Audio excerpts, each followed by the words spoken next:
अगर सत्य के मार्ग में चलना है तो कदम रखते ही दो परिस्थितियां आती हैं, प्रायः सत्संग में वर्णन किया जाता है। या तो इतनी अनुकूलता माया फेंक देगी कि आपका मार्ग रुक जाए, या प्रतिकूलता फेंक देगी।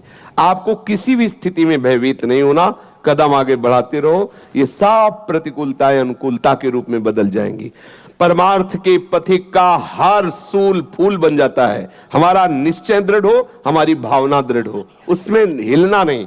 अच्छा, एक बात और, जैसे हम सत्य मार्ग में चल रहे हैं, तो आप ये तो जानते हो सत्य मार्ग सत्य का मार्ग है, उसका परिणाम अमंगल कैसे हो सकता है? मंगल भवन प्रभु का नाम जपने वाला, मंगल भवन प्रभु के मार्ग में चलने वाले का अमंगल कैसे हो सकता है? भूल करके नहीं हो सकता। अगर अमंगल हो रहा है तो जो अमंगल हमारा जमा था उसको कुछ कम करके नष्ट किया जा रहा है। एक बार हमने सुनाया था कि एक बाल्यावस्था से भजन परायण थे ब्रह्म ऋषि, तो वो यौवन अवस्था को प्राप्त हो गए थे, शालिग्राम साथ रखते और विरक्त होकर भजन करते।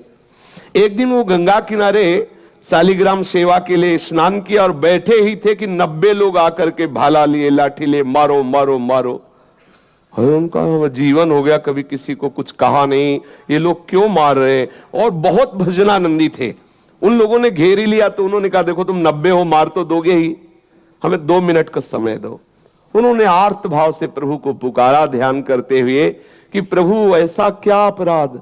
तब प्रभु ने ध्यान में ही बताया कि मेरे भजन का प्रभाव तुम्हें 90 बार जन्म लेना होता और एक एक करके तुम्हारी 90 बार हिंसा करता। मेरे भजन का प्रभाव कि 90 एक साथ मारेंगे, तुम मुक्त हो जाओगे। चुपचाप मेरा ध्यान करते हुए शरीर को छोड़ दो, जिससे तुम भगवत प्राप्त। तो भगवान की शरण में आने पर, भजन करने पर हमारा बहुत बड़ा अपराध छोटे में कट जाता है। तो जैसे परमार्थ में शुरू हुए तो आपके अंदर एकदम प्रतिकूलता आनी शुरू हुई, बाहर से प्रतिकूलता आनी शुरू हुई, तो घबराने की जरूरत नहीं, सफाई शुरू हो गई।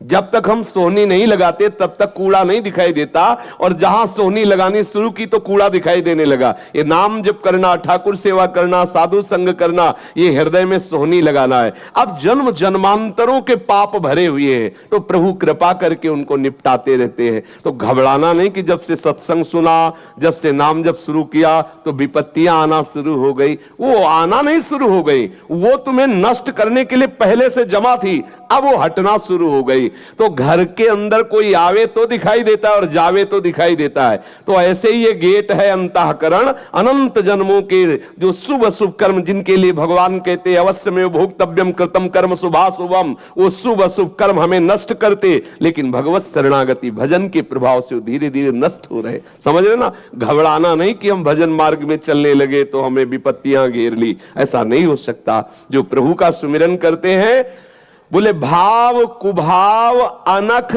आलसहु, नाम जपत मंगल दिशि दशहु। लाभस्ते साम जयस्ते साम, उसी का लाभ है, उसी की जय है जो भगवान नाम जप करता है। कौन ऐसा है भगवान नाम जापक को परास्त कर सके? इसलिए मुझे लगता है कि इस मन की चाल पर, इस माया की चाल पर आप हार मत जाना। अगर हार गए तो परमार्थ से भ्रष्ट कर देगी, हाथ नहीं लगेगा कुछ। समझ रहे?